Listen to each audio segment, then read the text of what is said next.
नमस्कार मित्रांनो, संजय गांधी निराधार अनुदान योजना, श्रावणबाळ योजना व इतर सर्व निराधार अनुदान योजनेतील लाभार्थ्यांसाठी महत्त्वाची अपडेट आहे. मित्रांनो, आज कॅबिनेट मीटिंग आहे. सर्व मुख्यमंत्री, उपमुख्यमंत्री व मंत्र्यांची आज महत्त्वाची बैठक लावलेली आहे. त्यामध्ये काहीतरी निर्णय होऊ शकतो, त्या संदर्भात महत्त्वाची अपडेट आहे. तसेच आपल्याला इतर ठिकाणावरून जी काही माहिती मिळालेली आहे की पेन्शन कधी मिळणार आहे, कशामुळे उशीर होत आहे, तर त्या संदर्भात आपण सविस्तर चर्चा आजच्या या व्हिडिओमध्ये बघणार आहोत. त्यावरून आपल्याला कळेल की हे पैसे 2 महिन्याचे मिळणार आहे का फरकासहित मिळणार आहे का कशा पद्धतीने हे पैसे मिळणार आहे आणि तुमच्या खात्यावर कधीपर्यंत मिळणार आहे, या संदर्भात आपण सविस्तर चर्चा करूया.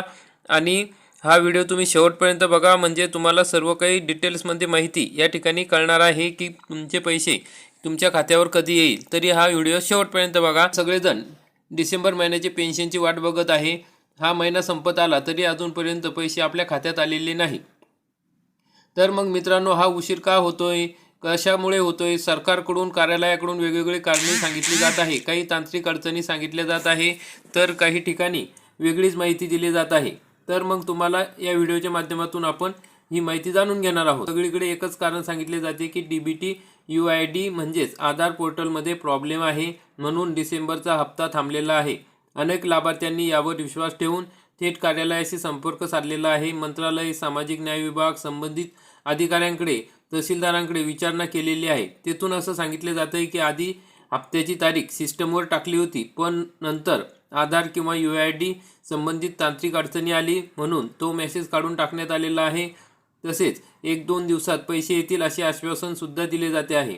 पण इथेच खरा प्रश्न निर्माण होतो की जर असं आहे तर ही अडचण नेमकी किती खरी आहे? खरंच आधार पोर्टलमुळे सगळ्यांचे पैसे थांबले आहेत का, की यामागे आणखी काही वेगळी कारणे आहे? महत्त्वाची गोष्ट समजून घेणे गरजेचे आहे, कारण पैसे अडकण्यामागचे कारण समजायचे असेल तर आधी DBT सिस्टीम कशी काम करते हे थोडक्यात कळलं पाहिजे. महाराष्ट्र राज्यात थेट लाभ हस्तांतरण म्हणजे DBT साठी एकच नाही तर 2 वेगवेगळे पोर्टल आहे. पहिले पोर्टल DBT 2.0 पोर्टल आणि दुसरं पोर्टल DBT 1.9 पोर्टल. ही दोन्ही पोर्टल लाभार्थ्यांच्या खात्यावर पैसे पाठवण्यासाठी वापरली जातात. आधार लिंक आहे किंवा नाही, KYC पूर्ण आहे किंवा नाही आणि ऑथेंटिफिकेशन योग्य आहे किंवा नाही, हे सगळं याच पोर्टलवरून तपासले जाते. म्हणजेच थोडक्यात सांगायचं असं झालं असं तर पैसे येणे किंवा थांबणे हे पूर्णपणे DBT पोर्टलवर अवलंबून असतं. त्यामुळे आता पुढे आपण पाहणार आहोत की ही दोन्ही पोर्टल सध्या कशी काम करतायत, नेमकी अडचण कुठे येत आहे. आता आपण DBT 2.0 पोर्टलची प्रत्यक्षात परिस्थिती समजून घेऊया की मुंबई शहर असो की मुंबई उपनगर असो, पुणे, नाशिक, नागपूर सारखे मोठे जिल्हे असो, या ठिकाणी DBT 2.0 पोर्टल सध्या व्यवस्थित चालू आहे. म्हणजेच या भागामध्ये आधार ऑथेंटिफिकेशन होत आहे, KYC प्रक्रिया पूर्ण होत आहे आणि DBTचे व्यवहार देखील सुरू झालेले आहेत. थोडक्यात सांगायचं असं की DBT 2.0 पोर्टलवर सिस्टीम बंद आहे किंवा सर्व्हर कोसळले आहे अशी माहिती, अशी कोणतीही अडचण दिसून येत नाही. म्हणूनच इथे एक गोष्ट लक्षात येते की ज्या ठिकाणी DBT 2.0 चालू आहे तिथे पैसे देण्यासाठी तांत्रिक अडचण नसावी असे चित्र समोर येत आहे. मग पुढचा प्रश्न असा निर्माण होतो की सगळीकडे पोर्टल चालू असताना सगळ्यांचे पैसे का थांबलेत, हाच मुद्दा आपण बघणार आहोत. मित्रांनो, आता आपण दुसऱ्या बाजूकडे पाहूया, ते म्हणजे DBT 1.9 पोर्टल. काही ठिकाणी असं सांगितलं जातं की DBT 1.9 पोर्टलमध्ये अडचण निर्माण झाली आहे, तर काही भागांमध्ये पोर्टल सध्या बंद असल्याचे म्हटले जात आहे. खरंच काही जिल्ह्यामध्ये DBT 1.9 नीट काम करत नसेल, पण इथे एक मोठा प्रश्न आहे की ज्या जिल्ह्यात DBT 2.0 पोर्टल पूर्णपणे सुरळीत चालू झाले आहे तिथल्या लाभार्थ्यांचे पैसे तरीही का थांबवले आहेत? जर अडचण फक्त DBT 1.9 मध्येच आहे तर DBT 2.0 काम करणाऱ्या लाभार्थ्यांचे तरी पैसे मिळायला हवे. हाच प्रश्न सध्या हजारो निराधार लाभार्थी विचारत आहे. त्यांना प्रश्न पडलेला आहे, अजून कोणतेही स्पष्टपणे उत्तर समोर आलेले नाही. आता सगळ्यात महत्त्वाचा मुद्दा म्हणजे काही लाभार्थ्यांचे आधार संबंधित प्रॉब्लेम आहेत. काही तालुक्यांमध्ये खरंच पोर्टलमधची अडचण आहे हे आपण मान्य केले, पण असा प्रश्न ज्या ठिकाणी सगळं काही व्यवस्थित आहे, आधार लिंक आहे, KYC पूर्ण आहे आणि पोर्टल चालू आहे, त्या लाभार्थ्यांचे पैसे देण्यासाठी नेमकी अडचण काय आहे? एवढेच तर करायचे होते. तर मित्रांनो, पोर्टलवर स्पष्ट सूचना द्यायची की ज्या जिल्ह्यामध्ये तांत्रिक अडचणी आहे 2-3 दिवसात पैसे मिळतील एवढंच सांगितले असतं तरी पुरेसे होतं. पण तसं न करता सगळ्यांचेच पैसे थांबवलेले आहे. याचा थेट परिणाम काय झाला तर हजारो निराधार बांधव, वृद्ध, दिव्यांग लाभार्थी, विधवा महिला आज संभ्रमात आहे, नाराज आहेत. कारण ज्यांना पैशाची सगळ्यात जास्त गरज आहे त्यांनाच या ठिकाणी वाट पाहिली जात आहे, त्यांना वाट बघायला लावली जात आहे. इथे एक गोष्ट स्पष्टपणे लक्षात येते की मित्रांनो, हा प्रकार पहिल्यांदाच घडतो असं नाही.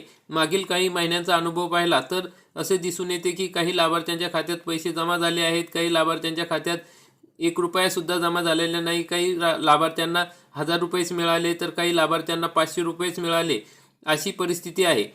तेव्हाही सगळ्यांनी एकाच वेळी पूर्णपणे रक्कम मिळालेली नाही. मग आज अचानक असा नियम सांगितला जातोय की सगळ्यांना एकत्रच पैसे मिळाले पाहिजेत. पण हा नियम तेव्हा कुठे होता? हाच प्रश्न आज अनेक निराधार बांधवांच्या मनामध्ये पडलेला आहे. आजही अनेक लाभार्थ्यांच्या बाबतीत एक महत्त्वाची गोष्ट अशी प्रलंबित आहे. अनेक जणांचे 2 ते 3 महिन्यांचे पैसे अजूनही थकीत आहे. काही लाभार्थ्यांची जाहीर रक्कम 2000 रुपये असताना प्रत्यक्षात फक्त 1500 रुपये, काही लाभार्थ्यांची या ठिकाणी रक्कम 2500 रुपये असताना प्रत्यक्षात फक्त 1500 रुपयेच मिळाले आहेत. उरलेली रक्कम अजूनही त्यांच्या खात्यात जमा झालेली नाही. फक्त प्रश्न डिसेंबर हप्त्याचा नाही तर मागील महिन्यांचे अनुदानही पूर्णपणे मिळालेले नाही. जर नियम सगळ्यांसाठी एकसारखाच असेल तर सगळ्यांना समान न्याय द्यायचा असेल तर थकीत असलेली संपूर्ण रक्कम एकाच वेळी देणे अपेक्षित आहे. पण प्रत्यक्षात तसं होताना अजूनही काही दिसत नाही. मित्रांनो, यामध्ये अजून एक मोठी समस्या म्हणजे निर्माण झाली, ती म्हणजे लाभार्थ्यांमध्ये प्रचंड गोंधळ, संभ्रम आणि काही जणांनी सांगितलं आहे की आधार प्रॉब्लेम आहे, काहींनी सांगितलं सर्व्हर डाऊन आहे, तर काहींनी सांगितलं की 2 दिवस थांबा पैसे येतील. पण प्रत्यक्षात कोणतीही लेखी सूचना नाही, कोणतेही अधिकृत मेसेज नाही. त्यामुळे लाभार्थी कार्यालयात फेऱ्या मारत आहे, फोन करत आहे, पण त्यांना ठोस उत्तर मिळत नाही. हा गोंधळ दूर करणं प्रशासनाची जबाबदारी आहे. पण सध्या ही जबाबदारी कुठेही पूर्ण होताना आपल्याला दिसत नाही. जर सुरुवातीला शासन किंवा विभागाने एक साधी स्पष्ट सूचना दिली असती की या जिल्ह्यामध्ये DBT 1.9 ची अडचण आहे, या जिल्ह्यामध्ये DBT 2.0 चालू आहे, इतक्या दिवसात पैसे मिळतील, तर आज इतका गोंधळ निर्माण झाला नसता. आधार बांधव मानसिक तणावात गेले नसते. माहिती लपवणं हा उपाय नाही, तर योग्य वेळी योग्य माहिती देणे हाच खरा उपाय आहे. तर मित्रांनो, एक गोष्ट लक्षात ठेवा की प्रशासन काही वेळा विलंब करतो, पण आपण स्वतःहून तयार राहू शकतो.